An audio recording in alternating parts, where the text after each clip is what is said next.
Today I was mastering a song called L'Italiano, which is one of the songs on my debut EP. I'm making a classical guitar instrumental cover version of the song to brighten your day. I'm going to show you how the relationship between loudness and dynamic range sounds like, and why it is so very important to find the sweet spot where the song we are mastering is loud enough and dynamic enough at the same time.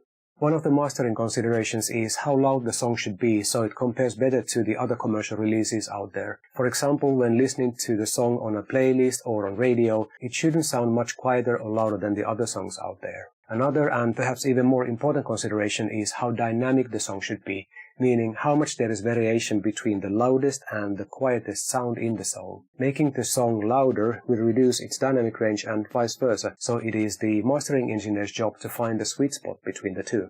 Let's explore how the relationship between loudness and dynamic range sounds like to better understand what we're talking about here. I've got here my song L'Italiano in Reaper, which is my digital audio workstation or DAW of choice.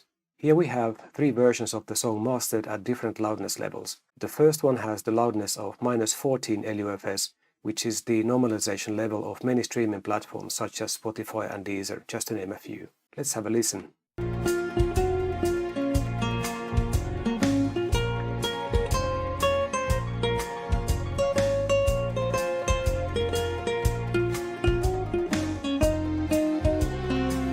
The second version has -10.4 LUFS integrated loudness, and it sounds like this.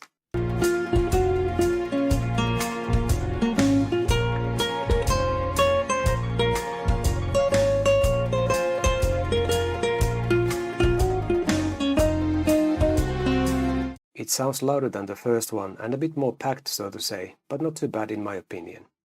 Here's the third version, of which loudness level is at -7.4 LUFS.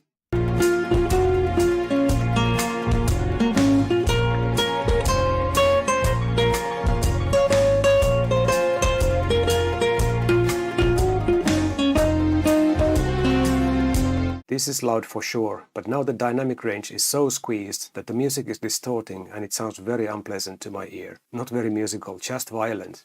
Okay. Let's compare the versions in another way. This time I have volume matched the 3 versions so they sound equally loud. That helps us to hear the differences in the dynamic range much better. By the way, the loudness normalization of the streaming platforms works the same way. If there is a song louder than their normalization level, they will turn it down to match the target level. Let me switch between the 3 versions and I'll highlight which version we're listening to each time.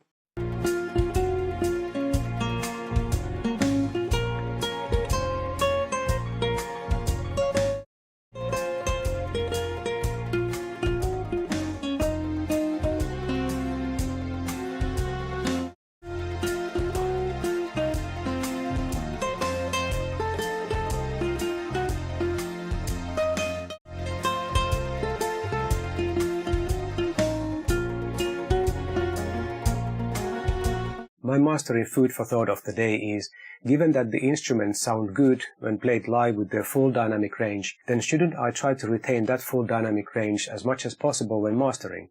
I hope you enjoyed this quick video on loudness versus dynamic range in mastering. If you like this video, make sure to subscribe to my channel right now. Just click on the subscribe button.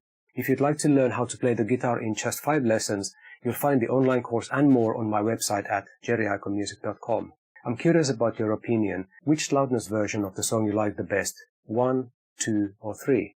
Please leave a comment below. I hope to keep seeing you around. Have a wonderful day and take care.